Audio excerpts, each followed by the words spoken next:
Goeiedag, good day, fellow South Africans and citizens of the world.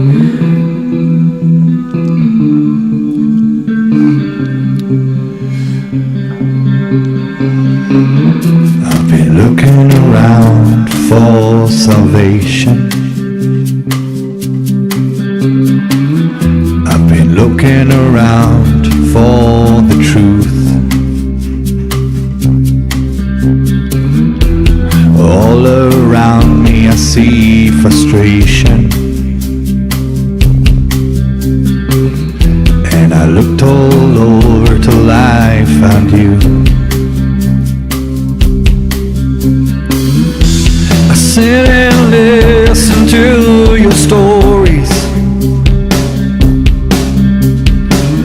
and you're telling me, please don't worry. Lot in this world you should know, and love in life is where you should go. If you're looking for somewhere to go,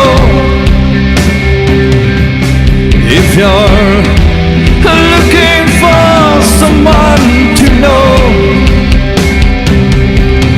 if you're looking for someone to guide you, then love in life will guide you.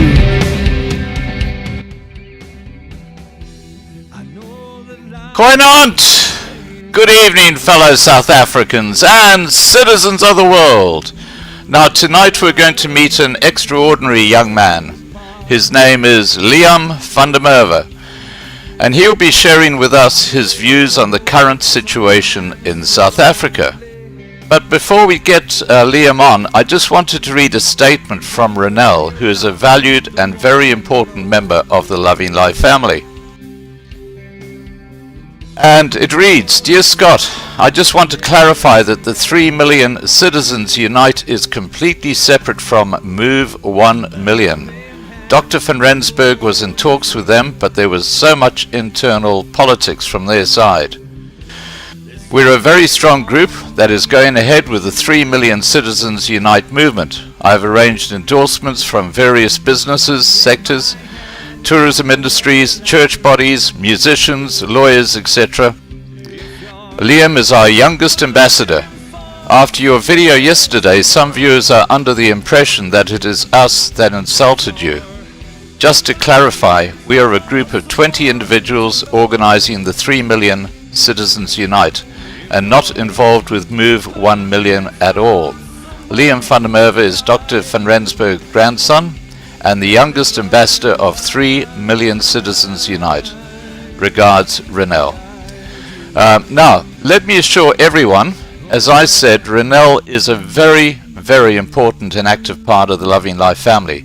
And I apologize to her as my video posted yesterday wasn't clear enough that in no way was it the organization Renelle is involved with, i.e. 3 million Citizens Unite, who refused to cooperate with Loving Life because we were too right-wing. It was the other group. In fact, our resident musician, Winston Coetzee, will be singing at one of the protests on the 5th of September. So, all those who are watching right now, all my subscribers, please guys, join in on the protests on the 5th of September. Let's get behind this. Now let's get Liam on. Here we go.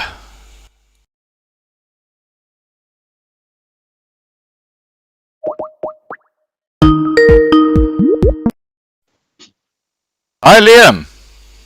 Sanibonani, njani? Oh, Fiona, I see you here. You're going to have to translate for us. Yebo, kumele ayenze kanjalo. Ngifuna ukubonga kakhulu ukuthi ngikwazile ukukhuluma nawe namhlanje nabantu laba abayibukelayo i-program yakho. Ngiyabonga kakhulu. You're very, very welcome. I heard a couple of words there that I picked up from my old Zulu, so I think I got a couple of points there, but I'm going to get Fiona to translate that. Fiona, over to you with the translation. Now, before we get into current events, Liam, please share with us some of your memories of growing up in post-1994 South Africa. Well, growing up in post-apartheid South Africa in the beginning was, we had a country that we could be proud of, and that we could actually say, wow, I'm a South African. I'm a proud South African. You could be proud of the country. But lately, walking the streets and going around and seeing how South Africa is actually changed, and not for the better, for the worst, actually, right. Is actually the saddest part for me, because I used to walk the streets and say, look, I'm a proud South African, I'm proud to be called South African. But in actual fact, today, looking back on the last 20 years, I'm actually ashamed to be called a South African. In actual fact, I'm actually ashamed to be called a South African with what has actually happened in this country and how we've taken a turn for the worst. Yeah, look, I get what you're saying, and the problem is right at the top. As you say, the political leaders, they have completely failed, not just the minority groups, but the entire population of South Africa. What are your views on our political leaders? And let's talk about Mbeki, Zuma, and Ramaphosa. Do you think it's getting worse and worse and worse with the leadership? Well, I think not only should we focus on ANC leaders, because yes, the ANC and the ANC leaders, yes, it's getting worse under them, but I think as well the opposition in this country is failing to actually keep the governing party accountable. Let's start at Mbeki's presidency. Under Mbeki, the country was, if you look at it, the country was growing at 7% per annum. Right. Under Mandela, it was around 5-6%. So that was all right. But we took a turn for the worst when Jacob Zuma came into power, with rampant corruption that was happening under his watch. And, South Africa really took a turn for the worst. And the fact that he got 2 terms in office completely actually destroyed South Africa as a whole. And his presidency has actually caused lasting damage. And I think, and we should not forget that Ramaphosa was sitting as deputy president at the time. That's a very good point. Very good point. He was deputy president at the time. And I think it's very difficult to actually believe that he could change and come out with this clean slate and say, look, we will fight corruption. We will actually put an end to it. We will start growing the economy, creating opportunities for the people. When he was in between and actually in the middle of the rot that was taking place. Exactly. That actually changed his destiny. So to believe that he can change things, I'm not very hopeful. I don't believe in his presidency. And I do honestly believe that, yes, South Africa is on a complete collapse. It actually is going to collapse within the next 5 years, unless the people actually wake up and say that, you know what, we've had enough of this incompetence. And as well, if you look at the opposition as well, I mean, they have been there since 1994. If you look at a party like the Democratic Alliance, they've been there since 1994. And they've completely failed, in my regard, to keep the government in check. And the reason I'm saying that is because if you look at when they took over the Western Cape, when they started and they took over the Western Cape, they actually built up something that you could actually say, but wow, okay, they've actually made a difference. But over the last while, it's gone completely backwards. Because, I mean, if you read the Auditor General's report about the Western Cape, 2.8 billion rand went to wasteful expenditure. And that is an actual scary figure, because it's a huge figure. I mean, and you go around to the townships around Cape Town, you go to places like Mitchell's Plain, Hanover Park, you go to Guguletu, Khayelitsha, And you look at the conditions that those people are living in. I mean, most of them are living in shacks with no toilets, no water, no electricity. And I remember, Helen Zille going around at that time, going around and saying, look, but we'll build you houses, we'll give you electricity. And that today has still not happened. So in my regard, there is a big problem with our political system as a whole and our political leaders, because our political leaders are not going and saying, listen, country before myself. Right. And the biggest problem is when you are elected to become a leader and you lead millions of people. It's sad to see how current leaders of all political parties are actually putting themselves before the citizens that have actually elected them. Right. Which is a very scary thing to actually look at, right, and to actually see actually happening. Okay, now before I continue with the interview, I just want to say to everybody who's joined us tonight, we've got well over 200 people here. Thank you for joining us and being part of this discussion. We're talking to Liam, who's probably the youngest person we've ever had on a live stream. He's just 20 years old. But as you can gather, he's a very smart cookie. He knows what he's talking about. And before I ask you the question, Fiona has translated what you said in Zulu at the start. And she says, hello everybody, how are you all? Yes, that's the way we always greet. Thank you very much for allowing me to speak to you today. Your program is very good. Thank you very much. There you go. So we got the Zulu translation. Now, getting back to, and just before I leave the side chat and people watching, if you've got questions you'd like to ask Liam, please just put them into the side chat. And if I could ask the moderators to copy them, and later on we'll actually put those to Liam.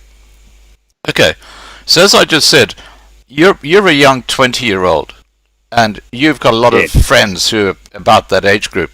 Do you basically collectively feel that your child has been stolen because of the incompetency and the corruption that the government in South Africa has basically imposed on you as a young man? Yes, I do believe that, because if you look at it, if you look at the education system, I'll use the education system. The education system is not built in a way that it will equip a young person to find and better themselves. The reason I'm saying that is because if you go to a province like, let's take here in Gauteng, for example, majority of the schools here in the townships, for example, are in complete disarray. I mean, if they haven't been burnt down. If they haven't been burnt down, yes. You find that textbooks come late, and if they do come on time, they have the wrong material.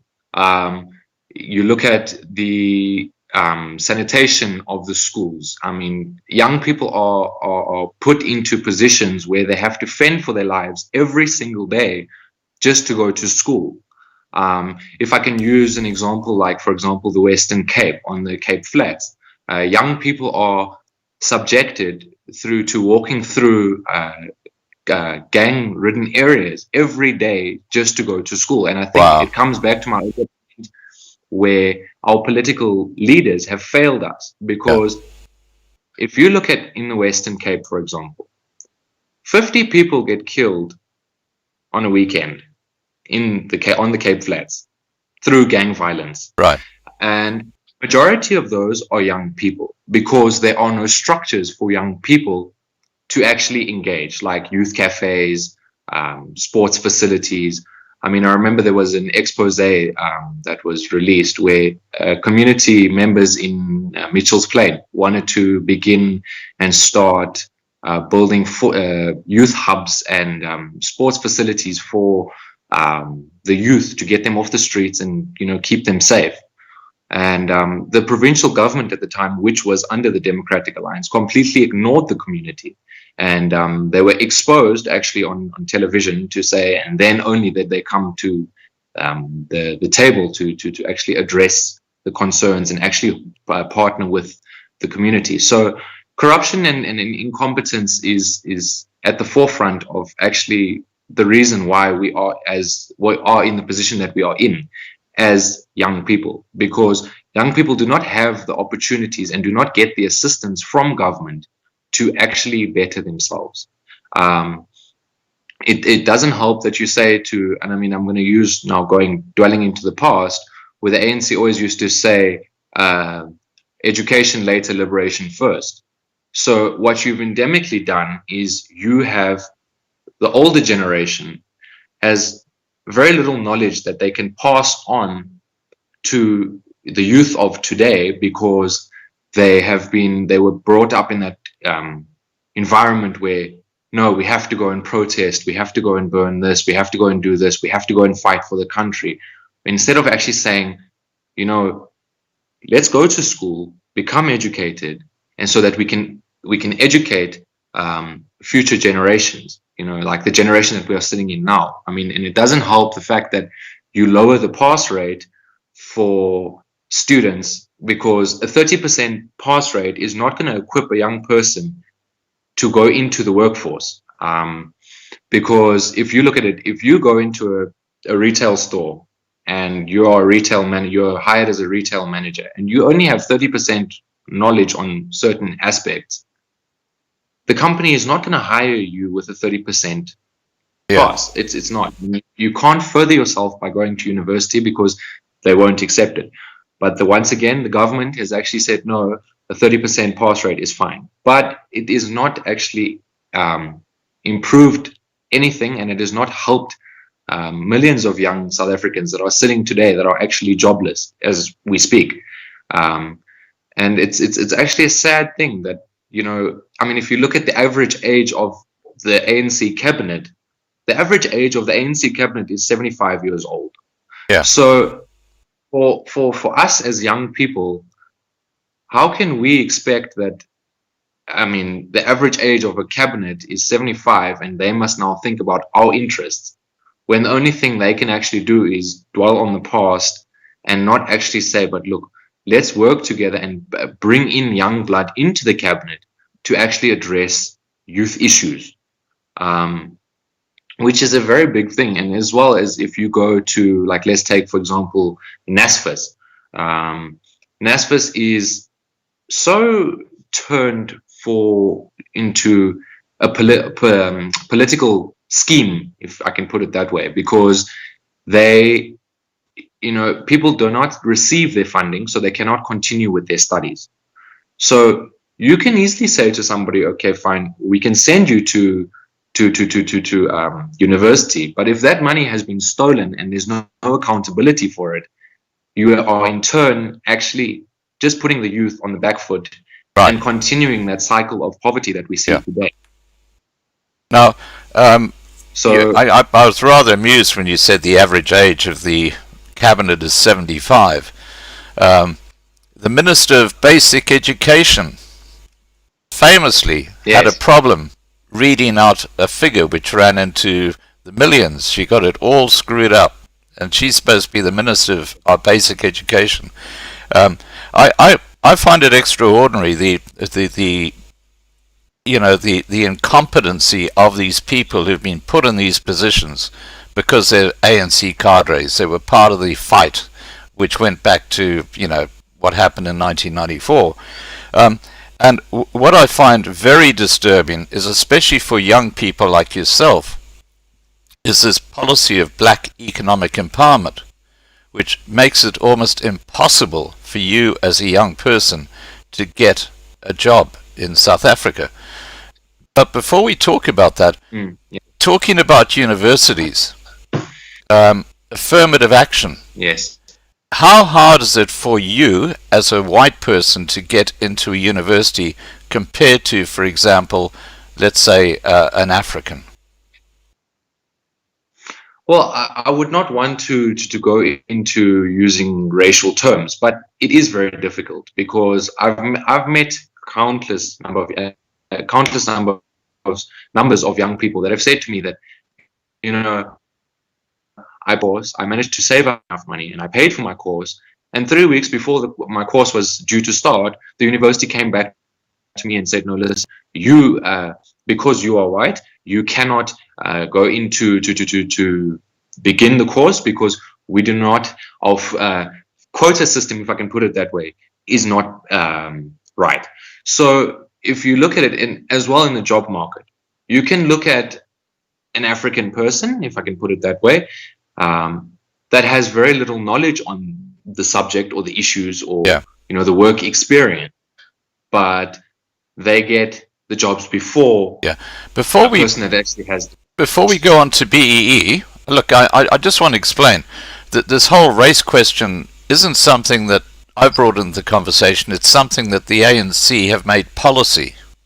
So it's the ANC policy we're talking about. We aren't talking about a racial issue. It's just that is the ANC policy. I've heard of students who've come through matric with 9 distinctions who wanted to become a doctor and study a UCT, and they've been rejected because they were white, because of affirmative action.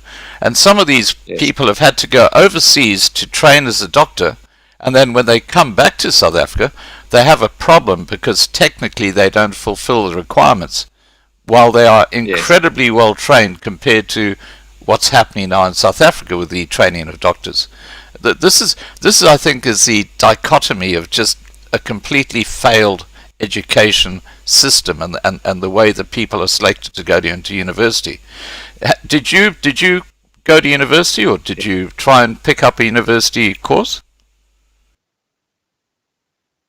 I actually started working after I finished school. I decided to actually start working and building up my own business that I've got now. Okay. Me and my partner have got our own business that we've actually started. But after school, I went and started working just to gain some work experience. Yeah. Okay, we'll get onto that in a second. Let's get back to black economic empowerment. Now, you'd have a lot of friends your age who are probably battling, especially now with the lockdown, to get any type of work. Yes. Can you tell us what the situation is on the ground there amongst your friends because of black economic empowerment? Well, it's very tough.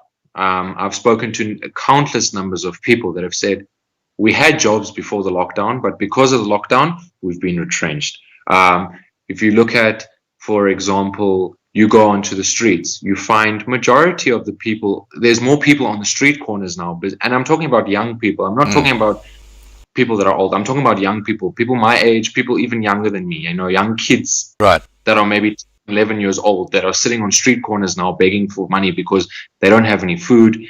I mean, I spoke to one little boy and I said to him, what are you doing on the street? Why are you not at home? Why, especially with this pandemic, what are you doing on the street?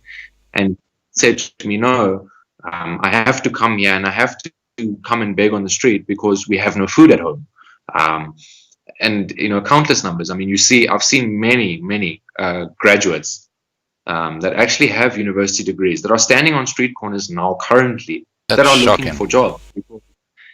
And it's sad because BE has failed South Africans, not just minority groups, but it's failed everyone. The majority. It's failed everybody. It's just it's allowed the people at the top once again to become richer, and the average Joe on the street goes poor and has to resort to going to street corners and has to stand there with a university degree and a placard saying, listen, please contact me. I've got a PhD degree. I mean, I saw one where the guy said he has a PhD degree that he's looking for a job. Right. So once again, BEE has failed the majority of South Africans, and I honestly believe that it should be done away with. And, you should be hired on merit. If you have the experience and you have the qualifications to get a job, then you should get a job. You should get that job. Absolutely. I find it extraordinary because when Mandela became the first ANC president, it was a rainbow nation. I remember that rugby match where in 1995 the Springboks won the World Cup, and that was a defining moment in South Africa. It was like, hey, this is going to happen. We're actually going to be a rainbow nation. and then greed set in. And as you said, you talked about Zuma and you talked about Ramaphosa. An interesting thing about Ramaphosa, by the way, is that he was leading the inquiry into Eskom during the period Yes. that Zuma was the president. Look what happened to Eskom while he was actually, he clearly is incompetent, and yet he's running the country. And we just touched on corruption, so tell me about how corruption has impacted on South Africa. Well, corruption has impacted on South Africa in many ways. Like right now, you mentioned Eskom. I mean, Eskom is bankrupt and keeps getting bailed out by the government, and that money keeps getting stolen. So what happens in turn? We have rolling blackouts in this country. Right. So small businesses cannot function or businesses as a whole cannot function because of the rolling blackouts. So what happens is majority of the businesses close because they do not have the financial capacity to actually keep their businesses open during rolling blackouts and load shedding. I mean, you look at, for example, PRASA. I mean, our railways are in a state, and there's no accountability once again. Yeah. Not only that, you look at the National Youth Development Board. You hear a number of corrupt deals that happen there, which is that it's actually been set up to empower youth, but instead of it empowering youth, it is empowering the fat cats at the top.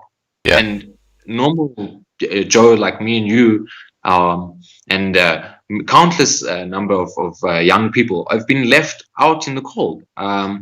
You look at, for example, PRASA, you look at Eskom, you look at, I mean, even if you look at the state capture inquiry and the stuff that's coming out of there, how ANC, look at the Bosasa scandal, how ANC ministers and Mr. Zuma benefited from Bosasa. And I'm not talking about small amounts of money. I'm talking about whiskey. I'm talking about bribe packs. I'm talking about 100,000 rand cars. So, and not only that, corruption has killed the South African economy. It has. It's totally destroyed it. And unless we actually start standing up and saying, you know what, we've had enough of this corruption, you know, Mr. Ramaphosa, actually do something and fire your ministers that are corrupt, and, you know, actually start to actually show action, because he's actually, the only thing that I actually think Ramaphosa is good with, or is good at, is talking. Because if you look at when he was elected, let's be he frank. promised the moon and the sun and the stars. Let's be frank. When he talks, he lies. You know, he might say wonderful things, but he never does what he says he's going to do.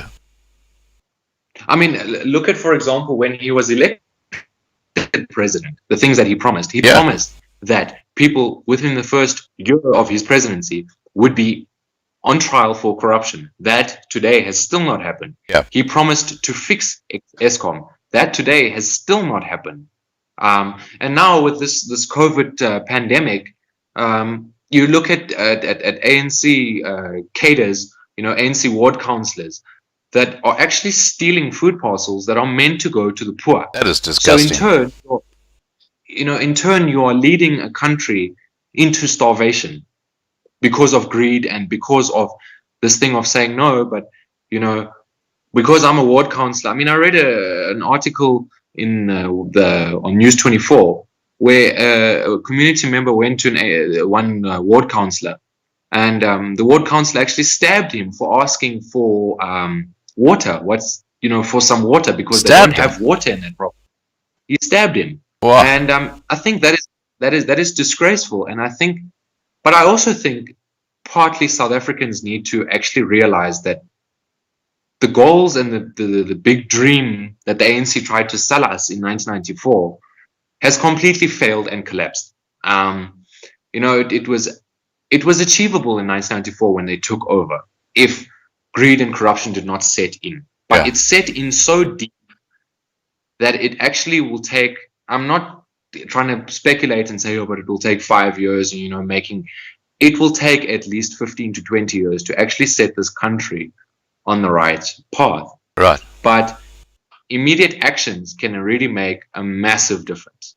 I mean, if Ramaphosa was serious about actually dealing with corruption and actually, putting South Africans first, he would have fired when he announced his cabinet. He would have actually removed the corrupt members. Like, for example, Nomvula Mokonyane, he's one of his ministers that actually defrauded, that actually collapsed the water and sanitation department. Yeah. I mean, she today is still sitting in parliament as a minister. It's crazy. It's actually, it's sad to see how South Africans keep believing this pipe dream that the ANC is, and the lies that the ANC is actually selling to them, because I mean, they've been in power, and this thing of the ANC always reverting back to apartheid and saying, but we fought apartheid and we won and Jan van Riebeeck. and Jan van Riebeeck. There's some interesting facts that many people might not know about the ANC in their so-called fight for freedom, and they liberated. Tell us. If you've watched, I don't know if any of the viewers have actually ever watched Tainted Heroes. It actually documents how the ANC in exile, when the ANC was in exile, Chris Hani at the time, Chris Hani came out and he said he has a massive problem with ANC leaders, and namely Thabo Mbeki, Jacob Zuma, and those two in particular, and those were former presidents. When they went into exile, and Oliver Tambo as well, when they went into exile, they forgot about the actual people back at home, and they actually started living lavish lifestyles outside of South Africa. And he said he had a massive problem with that, and he actually said that the ANC then already had forgotten about the people, and they waged what they want to call a people's war, where countless numbers of people were actually, for example, between 1980 and 1990, 1,030 people were necklaced. I'm not talking about white people. I'm talking about over 1,000 people. Black on black violence. Over 1,000 people were necklaced because they were seen as what you would call an impimpi or a snitch, that were colluding with the then apartheid government.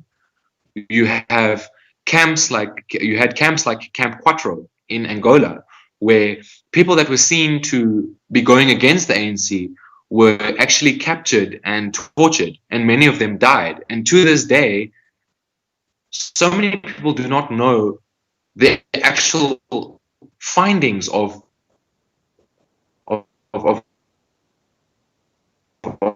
how many people ANC has still not actually come out and said, listen, this is what happened, and we take responsibility, and we are committed to actually giving closure to those people, to closures to the families of those people that died. And many of the attacks that the ANC waged were not in the white areas at that stage. They were in the black townships.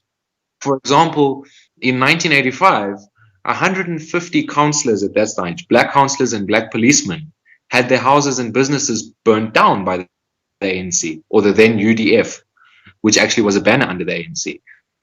And, many people came out, and, it's so sad to see how people believe that the ANC actually fought for freedom, yet they killed their own people. Yeah.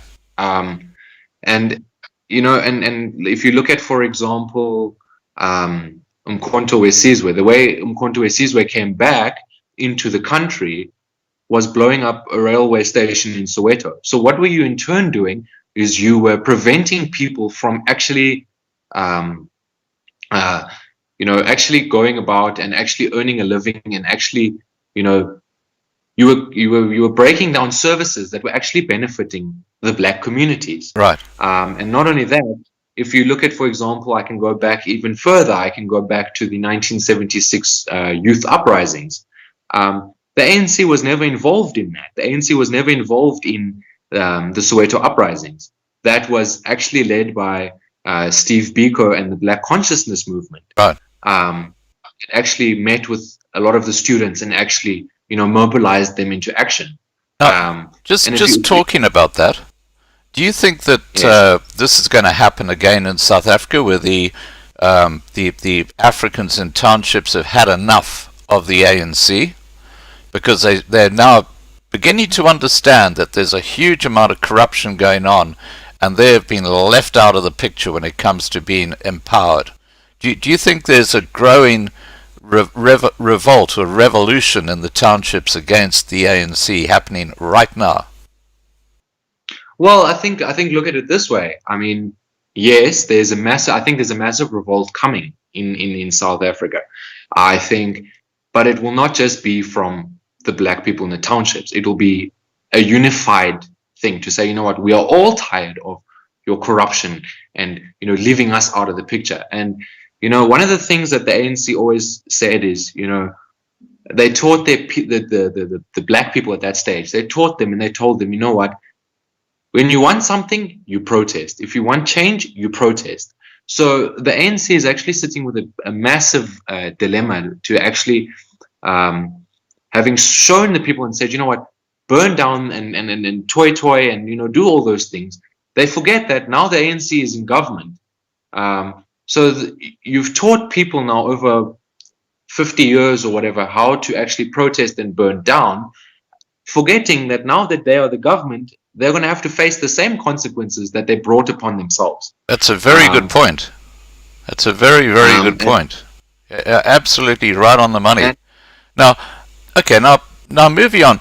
How does the ANC not live up to ideals of past leaders in South Africa? And I'm thinking of pre-1994. We had, you know, some absolutely fantastic and inspirational leaders in South Africa. And yes, Nelson Mandela we could put in the same basket. But since then, you know, talk about lackluster.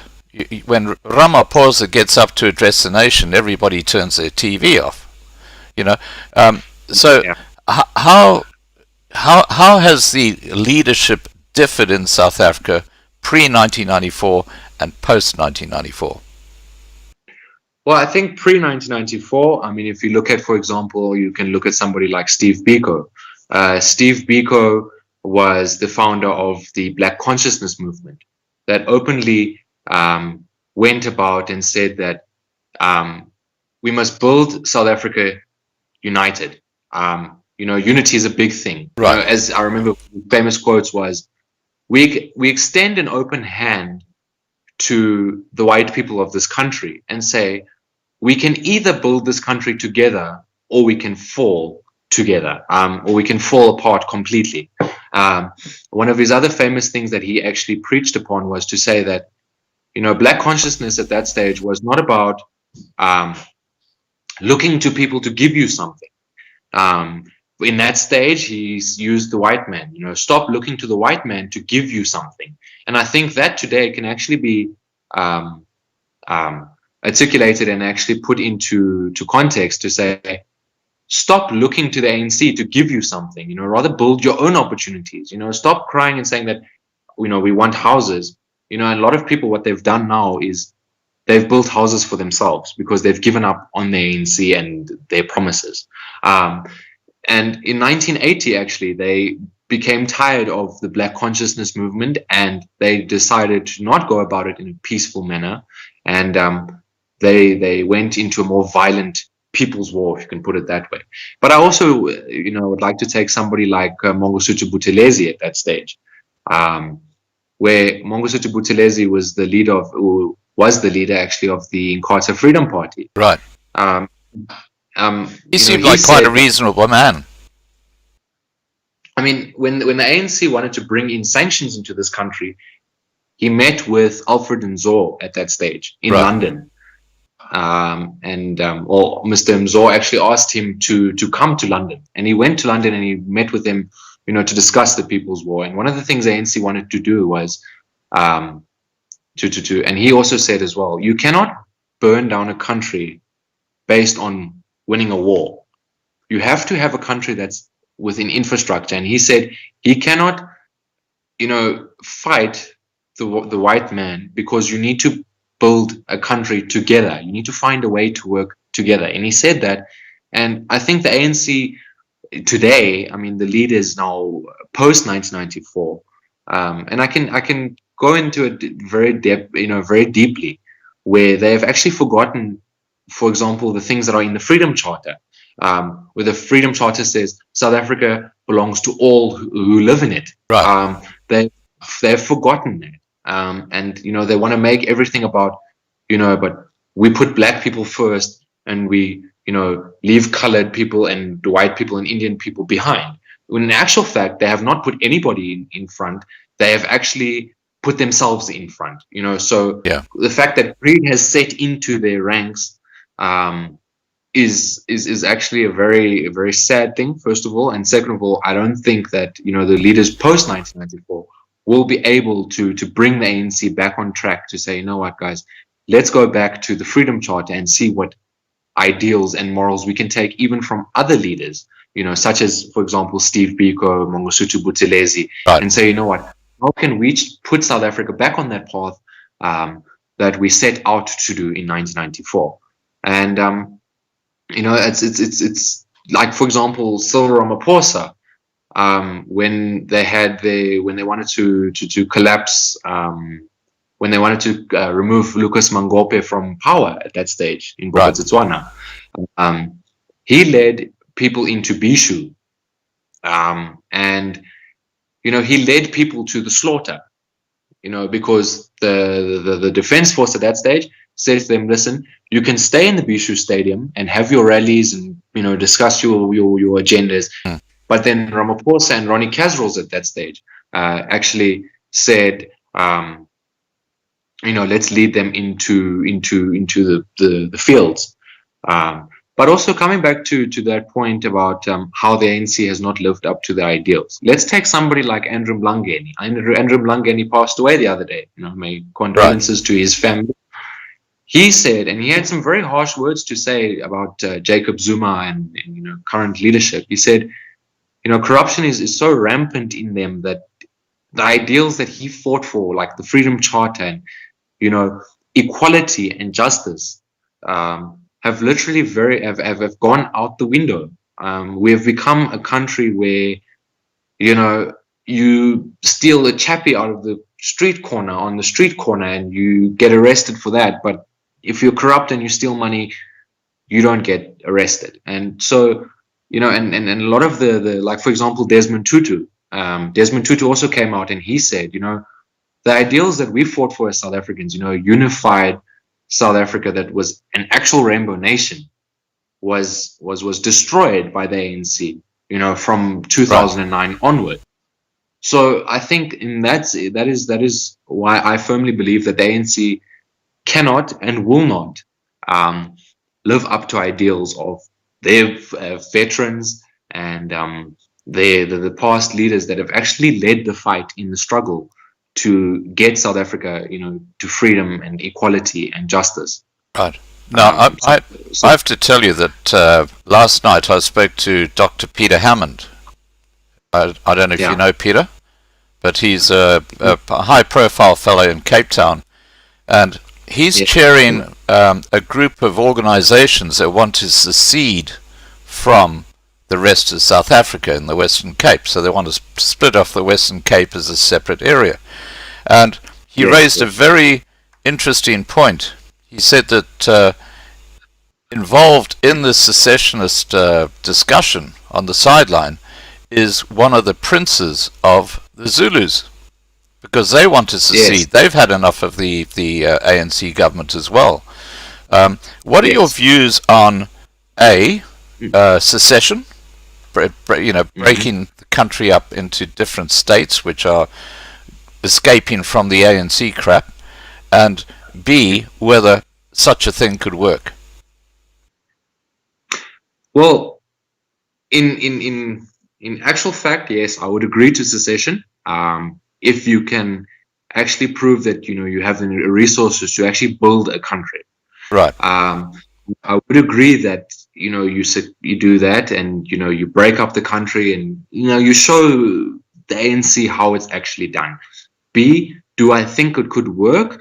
I don't actually think so, because I don't think that the ANC, nor, for example, in the Western Cape, the DA would allow secession to take place.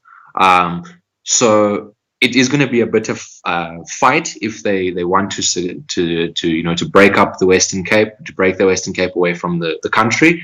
But I don't see it actually happening within the next 5 to 6 years, depending on if actually at the next elections, people actually wake up and say, enough of the ANC and enough of corrupt politicians that have failed us.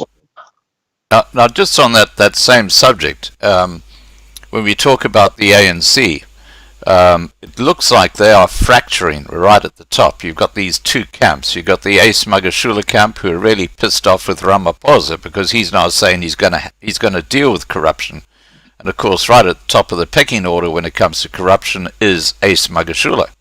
So this is like, a death knell for Magashule, which is why there's so much friction between the two camps. Which brings in the third party, and that is Julius Malema of the EFF. Now, he's been very, very quiet over the last few months, and I'm concerned about this because I think there's something going on. He's a good friend of Dlamini Zuma's, and I think there's something going on there behind this fracturing and the EFF. I'm not sure what it is, but it's very disturbing. Let's say, for example, the ANC completely implodes because it fractures, into these two camps, and they're fighting, and nothing's getting done. Isn't that the perfect time for the people in South Africa who are gatvol to say, well, we're going to give you the middle finger, and we're going to go and set up our own states, because they'll be so they will be hamstrung because they won't be able to achieve anything. That'll be the perfect time to just say, okay, we've had enough. We're now going to set up the Western Cape as a state. The King of the Zulus might say we're going to set up KwaZulu-Natal now, or that trust area as a separate state. How could the ANC respond to that if they're completely, they're infighting and they've lost it completely? Well, I think that they could respond in numerous ways. They could, for example, block the elections, because remember, if you want secession, you need a referendum to be called, and the referendum could be called by the government, if my understanding is correct on that. So the ANC could do a number of things. They could block the referendum. They could postpone the elections. And declare a state of emergency. Declare a state of emergency. There we go. Exactly. If they declare a state of emergency, then even if they do that and they block the elections, if we all stand united and say, enough is enough, and I honestly believe that peaceful marches, peaceful protest. Yeah.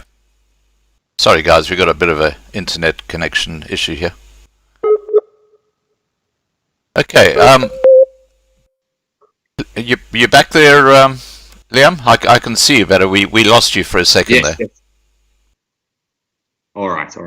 If we actually say enough is enough, and we go to the ballot box and we have a united vote, whether it's, I don't see any political parties now that actually deserve a united vote, because they've all actually failed us in turn. You take, for example, the opposition parties at the moment. They like to run to court and they like to go and say, but we're going to challenge this and we're going to challenge that. But actually standing with South Africa as a whole and saying, let's have, like, for example, I remember when Jacob Zuma was president. Right. When we had those massive marches to say, Jacob Zuma must fall, Jacob Zuma must go. Bring that unity back into politics and say, you had, for example, members of the ANC at that stage. You had, members of the DA. You had members of the EFF. You had members of COPE, IFP. We all stood together as ordinary South Africans. That actually stood together and said, enough is enough. Right. But I think that has completely fallen away, and that is sad, because if we could stand together and rally around the fact that, we want somebody to fall, why can't we do it again? Why can't we actually stand together again and say, you know what, we as South Africans are now tired. Coming back to your point on secession, I wouldn't necessarily agree with it, because I think at the end of the day, the Western Cape should remain a part of South Africa. And I think the only way that we are going to properly actually change this country is with a united vote to actually give the ANC the boot, and implement policies that are economically friendly, invest in education, to actually create an economy with a working economy, removing of foreign nationals, in my opinion. I think that needs to really be done, because we cannot, if we as South Africans as a whole, and I'm not trying to sound xenophobic or anything, but right. if we as South Africans as a whole, I mean, we are sitting at 31% unemployment. We cannot as a country actually afford to support, I think it's over 5 million Zimbabweans that are in this country, just Zimbabwe alone. And I'm not trying to sound xenophobic or anything, but we need to put our country first. We need to put our people first. Right. And that I think is the only way that we are going to actually change, this thing. And I think the one person that is really appealing to me is the People's Dialogue, Mashaba at the moment. Yep. Yes, because he is not, a lot of people have, and I've read a lot of comments saying, but he's the same as Ramaphosa, between him and Ramaphosa. Ramaphosa was given shares in company. Yes. Where if you look at Herman Mashaba, he started Black Like Me Products in 1985. I mean, in 1986, his factory got burnt down in Hammanskraal, and he built it all up again. So he is a self-made businessman. He is a person that I think has actually, I mean, if you look at it, he's actually saying completely move away from socialism, and saying actually move this country into a capitalist state where you give the private sector the ample tools that they need to actually function and put investment into the country through privatization. And for example, we wouldn't have this problem, for example, with Eskom, where we have rolling blackouts, if I believe honestly that it was in the hands of the private sector. I mean, if you look at, for example, I can give you many examples. For example, in Ireland, I mean, Ireland's national air carrier was privatized, and they actually started turning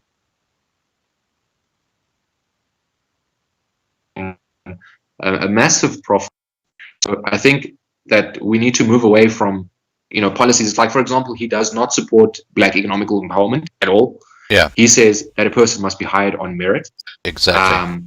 He does not believe in, for example, the unions, such as your teachers' unions, and because he believes that it impairs the education system. Because at the end of the day, what happens is your unions actually call the shots of the education system. So, for example, if you have matriculants writing and the teachers are not happy writing exams, and the teachers decide, now we're going on strike because the union told us let's go on strike. So at the end of the day, it hampers a child's future.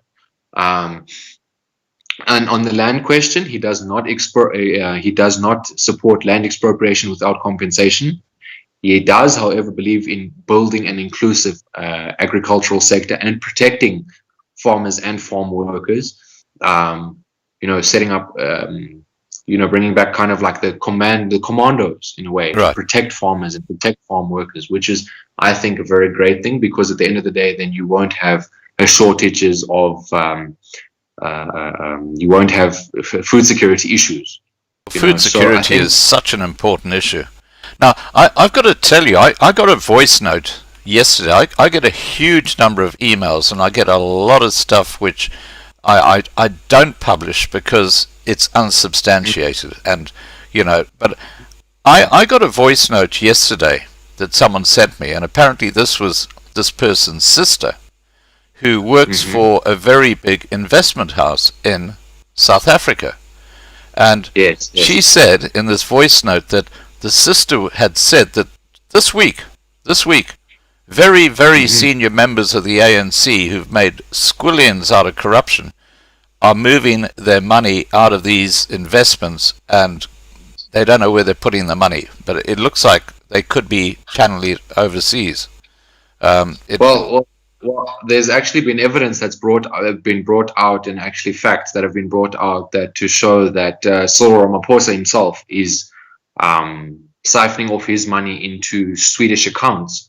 So that I think that could honestly be true, that they are siphoning their money out, because they know for a fact that they've now created a balls up, if I can, for lack of a better word, created a balls up of the country, and now it's time to flee and leave the average Joe, here to suffer and try and rebuild. This is why I raised the point of secession. This is why I raised the point of secession, because if the leadership of the ANC flee the country, I have no doubt that the army would not get involved, because there would be a complete leadership vacuum, which would give the opportunity for these areas to secede while the country is in chaos. Yeah. Anyway, let's move on. I'm finding this fascinating, because it's great to have your perspective, and I've got to say that you're a very knowledgeable person when it comes to the politics and the history and stuff like that, which is great. Now, you touched on that you and your partner have got a business. Now tell us about your business and how you set it up during the lockdown. I mean, that's quite an achievement. What do you do? We have a food business that we've started because we both worked for the Famous Brands Group, and we in the restaurant industry, and we got retrenched from our jobs because of the coronavirus pandemic, and as I touched on, many businesses have had to close and such. So we decided that we wanted to start. We were planning it since about last year, but we were only planning to do it next year. But because of lockdown, we decided to open up our own home-cooked meals service, where we focus mainly on, for example, 28-day diets, your average home-cooked meal, your banting meals, your diet plans, and it was very difficult, I must say. It was a lot of it actually is still a lot of hard work. But we've managed to push through a lot of the obstacles, and we've actually we started it from absolutely nothing. Well done. And it's we've put the plans in place. But coming back to your affirmative action and everything, right? We went to apply for a loan at the bank, and they said to us, no, you cannot apply for a loan at the bank because you are not black. And I think that's where, yes. And, that was a very big thing for us, because, that at the end of the day is a way to survive. So at the end of the day, we met up with a few of our contacts that we know, and they were able to help us with a lot of things, and we were able to start, and it's actually flourishing, and I'm how very, many very, people very have you grateful. got? I mean, how many people do you serve meals to now? Well, for example, tomorrow we are sitting on about 40 plates, right, that we've got. But on an average day, we have about maybe 15 to 30 plates that we a day. So it's grown immensely, and a lot of hard work, a lot of blood, sweat, and tears, if I can put it that way. Yeah. But it's finally starting to And how do people actually approach you? Have you got a website? How do they contact you? We have got a website. What is your website? Facebook. No, we've got a Facebook page. Oh, Facebook. What is it called? The Food Box. The Food Box. Is it the only food box on the Facebook? Yes, it is. So it's just let me just type this into the side chat. Okay, Facebook page, The Food Box. That's a great name. Yes, yeah, Okay. thanks. Okay, so people can look up that page, and then they can actually contact you if they want to get meals, and I guess you got your meals displayed there and all that sort of stuff. Now, you're based Yes. in Gauteng, aren't you? Yes, yes, I am. Which area do you service with your plates? Well, we're mainly in Wilgevel, so we go as far as, but we do mainly collections. Right. So you can phone us and place your order at about 9 o'clock in the morning, and then by about, let's say, for example, or before 9 in the morning, and then at about 4, from about 3 o'clock onwards, then people start to come and collect. But we have people coming as far as Krugersdorp Okay. to come collect food, and as well as Randpark Ridge, they come that far to come and collect food from us. But we mainly service Wilgevel, Little Falls, Strubens Valley, Wilrow Park. So we have a very wide base that we do cover. Right. And we've also got, for example, the local ride food app. I don't know if you've heard about it. It's a food app, like similar to Mr. Delivery, where So you you've can got an order on. app that people can order on. Yes, yes. Fantastic. We've got an app. We've got an app that you can order on as well, and then you can have your food delivered to you. Right. So we've also got that service now that we've brought in. Right. Oh, fantastic. That's like Uber Eats, I think it's called. Yes, yes, Yeah. yes. It's Okay. very similar to.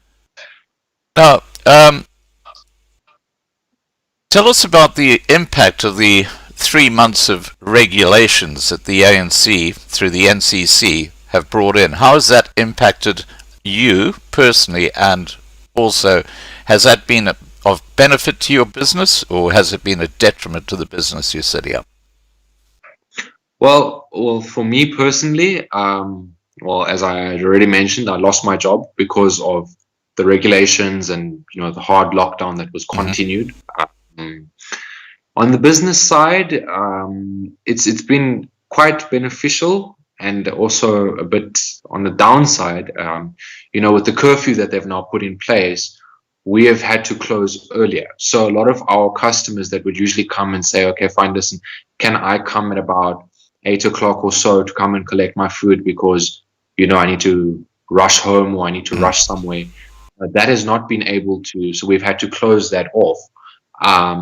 And, for example, for me personally, it's been pretty tough. For example, because, when they brought in the lockdown regulations, they also said that people would get UIF payments, and, we've really battled to get UIF payments, which was very sad at times, because, you get pushed into a position where you have to rather really think about, where your next meal is going to come from. Right. But, at the end of the day, I honestly believe that I'm not really concerned about the lockdown regulations for myself. Well, actually, I am concerned for myself, but I'm also concerned for the millions of people that have, millions of other people that have lost their jobs. Yeah. And the 7 to 8 million people that now earn half their incomes, because, at the end of the day, you can, for example, you look at in the restaurant industry, you have people that earn 3,000 Rand a month. Now those waiters and in back of house, they are earning now 150 to 163 Rand a day, which is very sad, because on a daily basis, if you look at their lives and the way they have to live, they cannot afford to pay such things as rent, buy food, money for transport. So you're actually, in turn, with these lockdown regulations, you are not only killing the economy, but you are driving working people into a point of starvation and having, desperation. And that's why, actually, quite frankly, I'm a firm supporter of the United 3 million movement, because, Right. as a person that has lost their job, and, has had to, as knows the feeling of, not knowing where, things are going to come from. I honestly think that it is about time that we do take a stand and actually say to the government, you know what, enough is enough of these lockdown regulations. Be gone with the lockdown regulations, because at the end of the day, they're not making sense, first of all, and second of all, they're not actually saving lives and livelihoods. 30 people die a day of hunger in this country, to, let's say, for example, one person will die of coronavirus. So the lockdown is nonsensical. Absolutely, actually. I totally agree. It's been proven, like, for example, if I can use the Swedish, the way they went about it, they did not lock the economy down. They encouraged people to work from home if they could. They encouraged people to social distance, and they encouraged people to wear masks. And as we actually speaking now, Sweden is economy is actually open. They do not have coronavirus in Sweden, because they were able to actually adhere to say, listen, to heed the government's advice and say, listen, social distance, wear masks, sanitize your hands. So it's actually been proven that lockdowns do not work, because you actually, at the end of the day, what you are doing with these regulations is you're driving 30 million people, or 58 million people, if I can put it that way, because of the people that work, 58 million people to hunger and to desperation, which will then in turn will actually increase the crime rate, because people will become so desperate for anything that they will beat you bloody for 10 rand. Well, Liam, how can you social distance in a township? It's ridiculous. I mean, that's a whole foundation of having a lockdown. But if you can't social distance, then it's not going to work. So all you're doing is destroying the economy. And then that comes back down to the point of a failed government. Yeah, because totally failed. Now, I have to say that Sandra Snyman says, this guy is amazing. And Dee wanted to know, which bank was it that actually refused to give you a loan? It was Capitec. Capitec? Wow.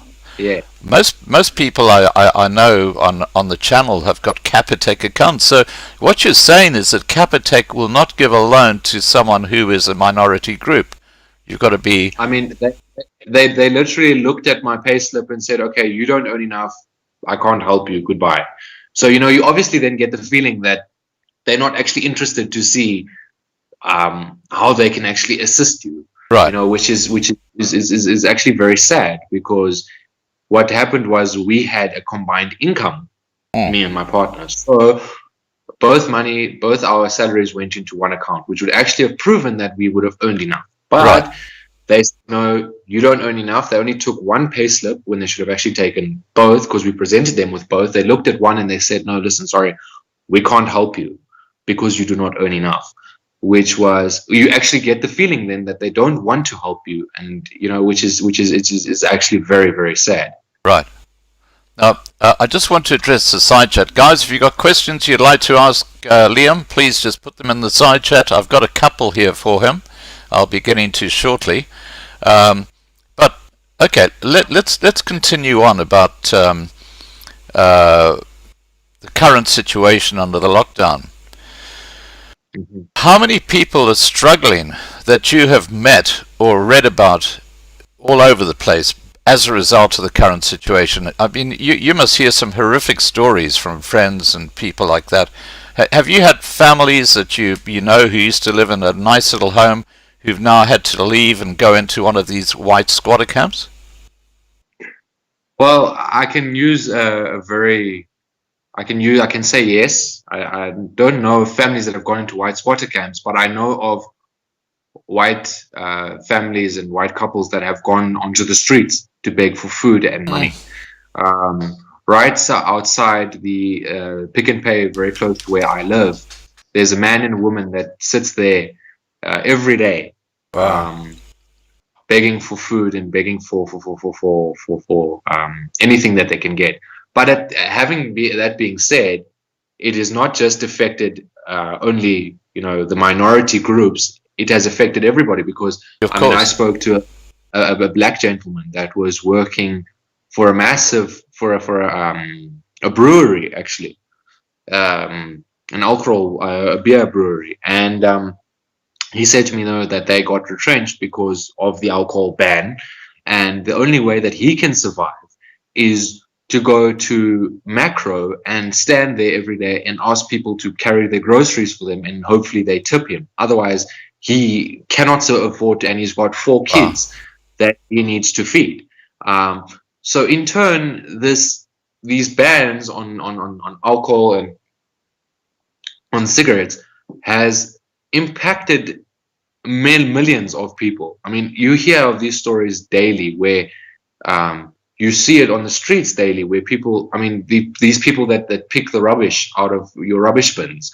I mean, I've actually taken time to engage with some of them and speak to them and find out, where do they come from? Why are they on the streets? And you'd actually find that most of these people are educated people. They just cannot find work, and they so far into poverty that they've got no other option but to dig through dustbins. And it just comes back to, number one, BEE failing, and a failed, corrupt government that has not actually prioritized and not actually thought through the lockdown that they imposed, if I can put it in a bit of humor, with immediate effect. That was the biggest problem. And and the country's economy was already so fragile that we could not actually handle an extended lockdown. Because if you look at, for example, you can go to any township or any informal settlement, and you will see that between 8 to 10 people share one room shack. I mean, you cannot expect people to stay home if you have 10 people living in one room. Exactly. That is clearly not thought about. That's clearly not thought through. And the risk of them actually in the informal settlements actually spreading the coronavirus is a lot larger, because they live in unsanitized areas. They have poor services. Right. They're living 10 people in a room or in a shack. So the government's lockdown regulations were not thought through, and you see it countless numbers of times. You see mothers even going with young babies onto the streets to beg for money and for food, so that they can at least buy them food. Because, I mean, like, I engaged with the one lady, she had her 2 little kids with her on the street. I mean, they'd been evicted out of their place because they couldn't afford to pay rent, and now they have to live on the streets because, she lost her job. And, This is shocking. it's So, and the world doesn't hear about this. Now, one of the things we haven't talked about, and it was interesting, because when I spoke to Dr. Johan van Rensburg the other night, we were talking about the lockdown and the impact on people on an emotional aspect, the trauma. Now, tomorrow night, I'm going to be talking to a lady who's got a farm that she's actually going to take people in to give them trauma counseling, and AfriForum are involved. They're going to be on tomorrow night as well, talking about this. And it's a growing problem, this issue of trauma, the emotional impact of the lockdown. What are your thoughts on whether that is probably a bigger going forward issue than the financial aspect, because people are just living in PTSD now? But not only PTSD, but look at it this way. Since the lockdown has started, over 600 people have already committed suicide. Yes. Because of the lockdown and now not being able to provide for their families. Yeah. It's awful. You have a number of people that you speak to, and you can hear when they speak to you how not distraught they are, but how sad they are of the current situation that our country is in and where we've come from, and the doom that we are going into. And having a spineless leader in government as the president, and I honestly do believe that he is spineless and that he does not have a backbone, cannot actually put his citizens first, and that cannot actually lift and open the economy to say that, people, my people, go back to work so that you can at least provide for your families. I mean, if you look at the amount of people that you look at on the streets and how traumatized they actually are having to live on the streets, and the dangers that come with that, because, I mean, we have high numbers of rapes in this country. I mean, I was looking at that lady with her 2 kids on the street, and I thought to myself, you are now running the risk of either being raped, murdered, or brutally assaulted. Yeah. I mean, that is what South Africa has come to. South Africa has come to a state where it's a gangster state. We've actually become a gangster state. Yeah. And to be honest, we have a spineless leader and a person that does not actually care about the country and its people. Yeah. And that is the saddest thing for me, because I mean, if you look at, for example, how many kids get murdered on a daily basis, or get sexually assaulted, or now all of a sudden they want to go and they want to arrest somebody for drinking and smoking. What about the number of, like I mentioned earlier, 50 people get killed every day in this country. 58 people get killed every day in this country. Murders. Murders in this country. Yeah, crazy. We have high numbers we are the rape capital of the world. Yeah. Yeah. And you don't see the police actually taking these issues seriously. But yet they can take seriously, catching somebody smoking on the street and they'll arrest them. Or, for example, our government's ludicrous and quite frankly ill-thought idea of releasing 23,000 prisoners. That's crazy. That were not high-risk offenders. The government, and yet one of them was actually involved in that horrific murder in the Northern Cape. That family of 3 were killed. One of those people were one of the 19 or 23,000 who was released by Ramaphosa from prison. And and also coming back to another thing that they, for example, the farm murders and the farm murders that are taking place in this country. Ramaphosa, and he actually denied it. He denied that the fact that there are farm killing in this country. But if you look at some of the photos and you look at the things that are happening to these people, it's actually sick. And the fact that our government is so incompetent and lacks that backbone to say, bring back the rule of law in this country, is a massive problem. And I think, honestly, that one of the things that needs to change in this country, in order to set it straight, and I'm going to go back into the past. If you look at under the apartheid government, the death penalty was in place in this country. That's right.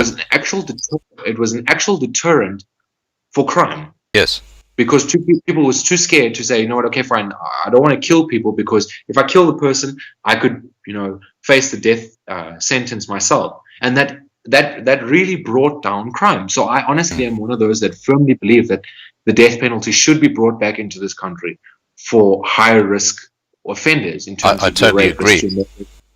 Farm murderers. Because at the end of the day, if you kill a farmer, what happens?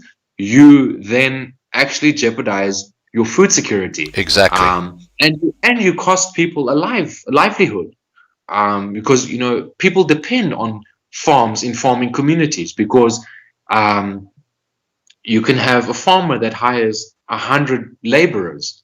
That's 200 mouths to feed, if you put it that way, right. Or 150 mouths to feed. That's mouths that you are feeding, families that get taken care of through the farmers. And that's what people do not realize about the farm murders. And those people that actually deny it, it is really happening in this country, and it really needs to. And when you look at what Ramaphosa is actually saying when he made his address, he addressed gender-based violence. Yes, I agree. Gender-based violence is happening in this country, and it's really bad, and it needs to be dealt with. But also give fair attention to the farm murders that feed you actually on a daily basis. Yeah, exactly. Now, I'm just going to read some comments that have come through in the side chat, and I think you'll find them very interesting. And Rian Albertsax has said, "Where can I meet Liam? I have a Platinum Smith & Wesson 4.40 card that guarantees huge withdrawals at any Capitec branch. I will help him." So I don't know if that's something you want to take up, but if it is, Rian, if you just send me an email, if one of the moderators can put my email address in the side chat, and I will make sure that your and put in there your cell phone number, and I'll make sure that Liam gets that information so he can contact you direct. Okay, and okay. Now Fiona said, "I'd love to know how and where Liam learned such pure, fluent Zulu." So, can you respond in Zulu to that? And I'll ask Fee to translate. All right, I can do that. Mina ngikhulise eKwaZulu Natal kahle kahle. So mina kunabanye abangani bami bathathile isikhathi ukuthi bangifundise isiZulu. Mina ngiyakwazi nokusibhala nokusifunda. So ngisifundile khona lapha eNatal la ngiphuma khona. Okay, fantastic. Fee, you got a job to do.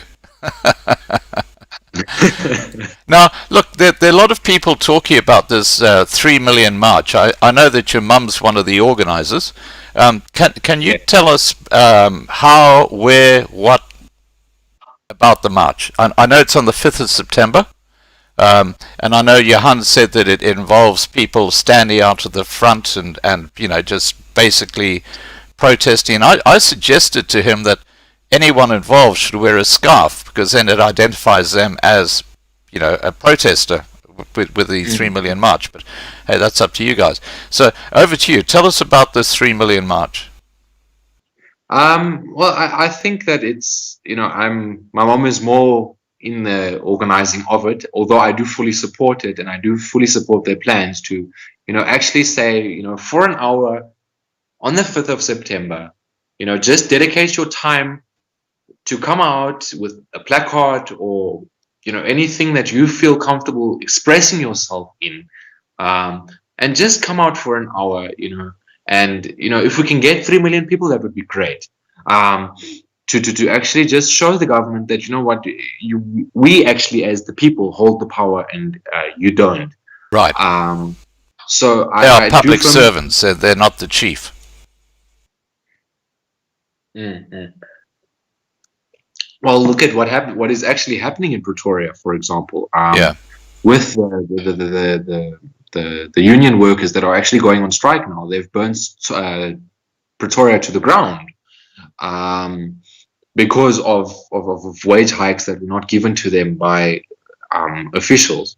But if you look at in Tshwane, with the way things have actually changed there, in 2016 we thought that we would install a DA government there and things would be better, but so much corruption has now actually been unearthed with the DA that was in government there. For example, you had the Stevens Mahulape, that was the mayor after Salim Simanga, that was actually found to have had sex with an underage teenage girl. Right. You have the Glad Africa corruption scandal that came out there. And actually it was the DA government at that stage that promised these workers that they would, get wage hikes over the next 2 years, by the end of their term, that those wage hikes would actually be in place. And that never happened. So once again, the DA failed on their promise that they promised those workers to increase their salaries. So I think that going forward, and if you look at the amount of corruption and the amount of, like, for example, the people of Attridgeville, Attridgeville is a township in Pretoria, right, that had stinking, they didn't have proper water to drink. Salim Simanga at that stage, that was actually elected mayor of Tshwane or Pretoria, actually went to the Attridgeville community and he promised them that within the next 6 months, that's when he was first elected in 2016, the water crisis would be fixed. I can actually tell you today that those people are still drinking dirty water because the water treatment plants were never actually fixed. So, this notion that, where the DA governs, they govern better, and it's not true. I think in Tshwane in particular, I think there's a lack of political will that was coming from the DA-led government. to actually address the issues of the people.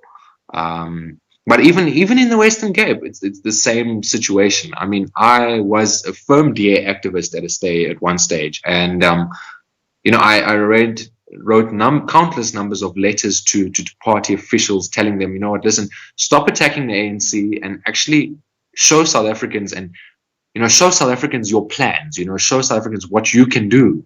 And, I was constantly ignored by that. And, that's why I said to myself, you know what, they are not actually the alternative, because they are not willing to present to South Africans and say, listen, this is what we can do as a party. This is what we can do, and this is what we have done. So our situation in South Africa right now is very tough, and I see a very rocky road ahead. Okay, now just getting back to the 3 million strike or demonstration. Audrey has said, please could you have another live stream about the 3 million strike, where and when, timings, we'll all be there with proper placards. Now, I think it's better at this stage if, what time is the, you'd say it's an hour. What time? Is it like midday to 1, or what time is it? So what we are planning is to take 1 hour out. So to say from 12 to 1, from 2 to 3, from 3 to 4, whenever actually suits you the most. But what we are planning is from 1 to 2. It's different times in different areas, depending on what time suits you. Yeah, but our main time is actually from 12 to 1. Okay, so so if we 12 can to 1. get people from 12 to 1 to actually come out, and you can come out anyway. So it's not, you can come out in front of your restaurant, for example. You can come out into the main street if you want to. You can come out wherever. You can, old people that are in retirement villages. They can stand outside the retirement home. Exactly. So instead of saying, we all come together in one thing, we all, stand outside your restaurant, for example, your small business, just to say, and voice your concerns. Outside, for example, if you live in a complex, you can stand outside your complex and you can protest there. So your protest is at your location, basically. Yes. And obviously people who are driving past, they're encouraged to pop their horns in sort of support for what you're saying. Yes, definitely. Now, what sort of things should they put on placards? Like enough of the ANC, or what sort of messages should they be putting out there? Well, the main thing that this protest is about is the 3 million people that are without an income. And, the rampant corruption that is taking place in this country. Mm-hmm. The gender-based violence, the farm attacks, the horrific crime stats that have come out, a failing economy that is not actually producing opportunities for people to actually better themselves, so those issues. So something based around those issues, enough of the corruption, enough of the government, or enough to farm murders, or gatvol, enough to or gatvol, there we go, or enough to a failing economy, to enough of a failed government, things along those lines. Right. I know people out there that are very creative, so I'm sure South Africans can. Now, Renelle has asked, Liam, what was the first book you ever read? This is obviously a family joke. No, it's not actually a family joke. It's actually quite true. The first book I actually read was Steve Biko's biography that was written by Donald Woods. And Donald Woods was a very close friend of Steve Biko's. Right. He was Donald Woods was a journalist at that time, and he smuggled Steve's ideas and Steve's his autopsy photos of his battered body when he was killed in detention. He smuggled them out into England, and he actually wrote a book, and it was actually published. but he never came back to South Africa because he died over in England. Okay. How old were you then? I was about 9 years old at that time, I think. 9 years Yeah, old. 9. There you go, guys. He might only be 20, but for 11 years he's been studying politics. So this is why he's so knowledgeable. Right, let's have a look at what other questions we've got here for you. Please, someone's asked, ask Liam what the UK did to help the restaurant industry. Now, I'm not sure what that's about.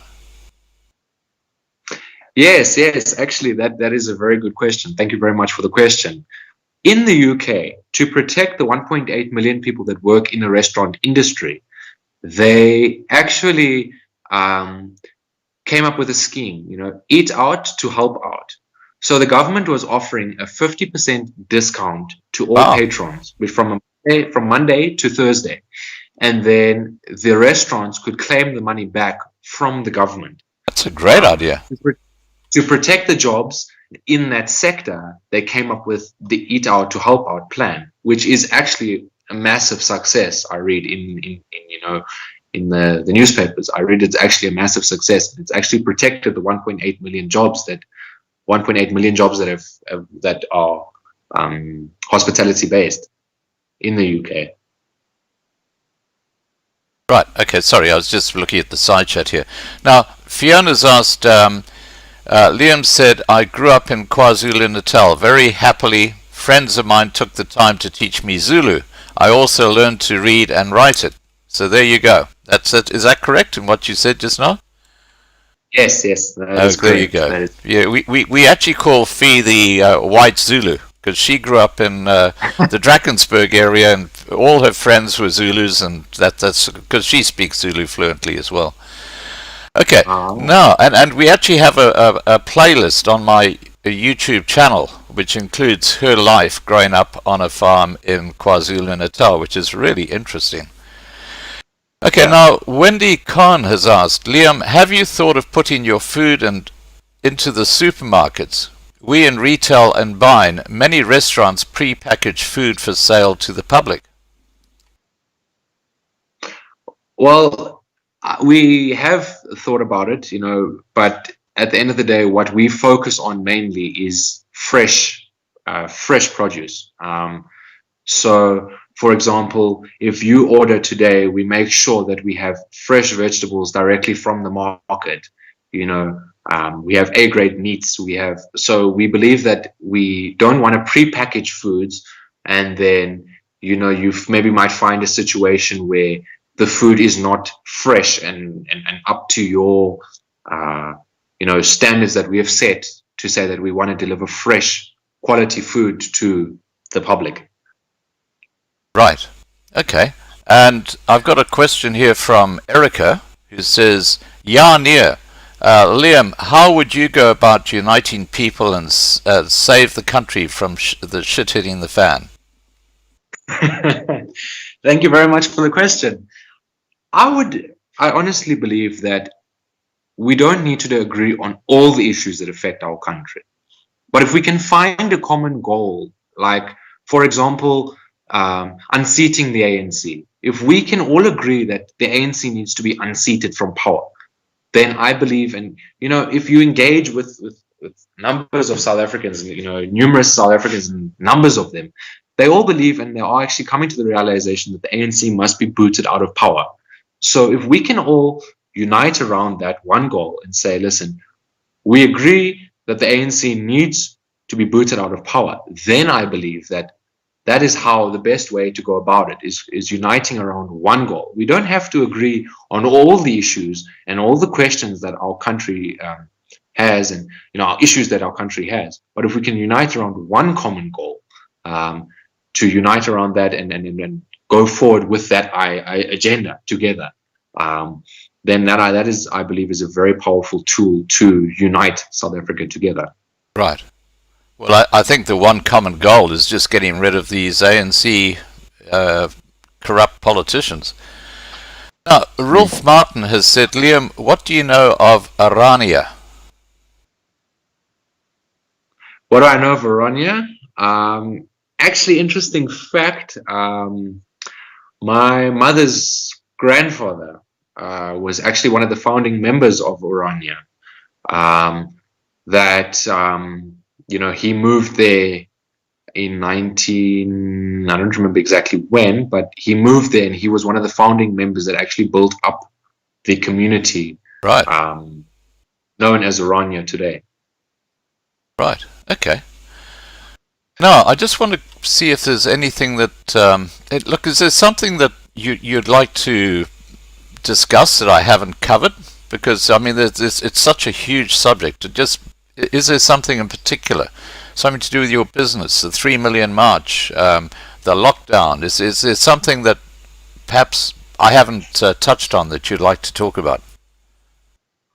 Well, I think maybe I would like to actually go more into the farm murders, and actually maybe Okay, waking up let's people go there. to the reality is that, if you take food security, like, okay, I'm going to use our business as an example. You buy produce fresh from the market, and if you kill off the farmers, you will not be able to buy fresh produce from the farmers and from the markets. It's the same with your meats. You buy your meat from the supermarket. If you kill off your farmers and you kill off your farming community, and you do not pass these things, this knowledge onto future generations, then I believe that we will actually go into a situation where South Africa will go into a Zimbabwe, where there is no food and we have to actually import our food. Starvation. Well, I think the trouble is that the ANC members of parliament think that the food actually grows on the shelves in Spa. They have no understanding that you've actually got to produce it in a farm, Actually, it's coming back to that. The deputy minister of agriculture actually said, the minister, I actually stand corrected. The minister said that people must actually plant fishes and chickens, and they must actually plant mealie meal, and it just actually shows the incompetence and the lack of education. And it comes back completely. It actually just shows that people are not educated for the positions that they are put into, and they do not have the experience for the positions that they are put into. And then that is the downfall actually of our country. And I believe that we have a very beautiful country, and I believe that we are a great people, all together. And we have the ability to rebuild this country into a country that we all dreamed that it could be. And that it will be one day when we actually decide and say, what, enough is enough. I think that is what talking about silly comments, I think the one that takes the cake is the old Minister of Police who said a breathalyzer is used to see how much blood you have in your alcohol. I have to tell you, Bekesele is not much better. We actually call Bekesele the Shlaudi Matseneng of this channel. Do you remember Shlaudi Matseneng, the SATV guy? Yeah, he said, "Give me fresh air! Give me fresh air!" and when he said no, you'd be president after the last election. He made a prophecy to say he was. He was going to be the president. That's right. but I think it comes down to lack of experience once again. Yeah, absolutely, I agree. Has got no experience in policing. If you want to build a cabinet, and you want to build a cabinet that is actually going to grow South Africa and grow the economy, put South Africa in the right direction, you need to put people in place that actually have the qualifications to be there. Like, for example, if I can use the Canadian cabinet for an example, the Minister of Health in Canada is a medical doctor. Right. The Minister of Education was a teacher. So putting people in place that actually understand the complexities of running a department or having experience in something like that. Exactly. Then like for example, the Minister of Police in Canada was a former detective. Yeah. So they understand they understand the departments that they run. But in South Africa, it comes back down to cadre deployment, where my friend needs to eat, and my family needs to eat, and my friend needs to eat. At the end of the day, what happens? You forget about actually putting people in place that are experienced enough for the jobs, for the position, and that is very sad for me, because you have such wonderful young people in particular that have qualifications. You have young medical doctors today that that are excellent, that want to go in and help, and they're not being utilized. You could make a medical doctor of 10 years, 15 years, 20 years, and say, take over the health department, because that person will actually understand the complexities that come with working in the hospitals, and he'll understand, or he or she will understand how to further actually better the health systems. Or, for example, the same in the education sector. I saw a video the other day of a lady that was a teacher for 50 years. Right. She finally retired at the age of 70. If you use people like that and you put them in those positions, somebody that's been a teacher for 30 years, 30 years, will understand the complexities of teaching, and they'll understand the complexities that schools face, and they'll understand on how best to move the department in a way that it's actually functional, and that it actually moves the education sector in the right direction. And that is the biggest thing that I believe, that you need to be hired, and you need to put people in place that have the qualifications to do so. And for example, one of the things that Ramaphosa promised was to actually put people in positions that actually have the qualifications to do that. And he would have, for example, and I remember this very clearly when he made his One State of the Nation, when he said, no, he will have reports on progress, or you'll have progress reports with his ministers and deputy ministers. Of course, that never happened. It has actually never happened. It was actually sidetracked. I'm not surprised.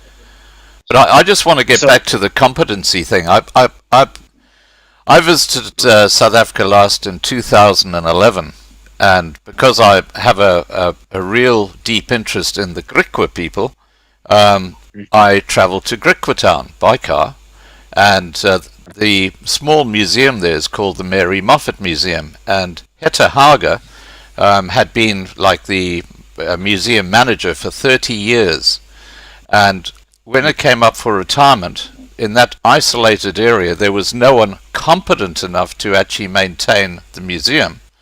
So she said, look, I'll continue working. Retirement's just an age. I'm fit and well. I've had 30 years experience. And the museum board said, no, we don't need you anymore. And you know who they put in charge of it? Cleaning lady who used to clean the museum. But I'm serious. That's who they put in charge of the museum. That's what's going on in South Africa. Now, Fiona Timms has got a special request for you. I guess to say this in Zulu. She says, please ask Liam to say, the polecat sits shivering in the road.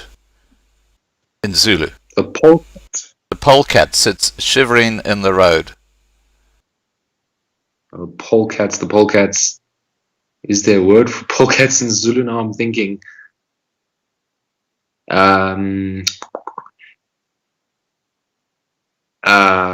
Ikati ihlala emgaqweni and kanti futhi iyabanda iyagodola.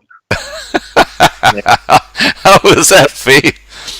And she says it'll crack you up. Right. Okay. We've been talking for nearly 2 hours, or well over an hour and a half, and I've really enjoyed our discussion. I mean, you've just come up with some really interesting points and areas. I just want to say to the moderators, thanks guys for all the wonderful work you've done as usual on the side chat. And to Renelle, good luck with the big protest or demonstration you got organized for the 5th of September.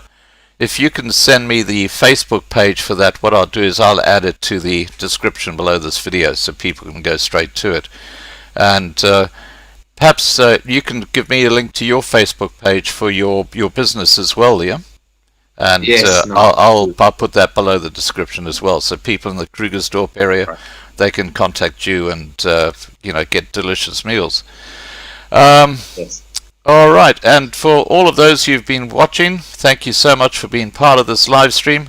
Don't forget, tomorrow night, Friday night, we have a very interesting discussion about people who are facing trauma, and we're going to be talking to a lady who's made her farm available, and she actually uses small horses as therapy. You know, those tiny little horses?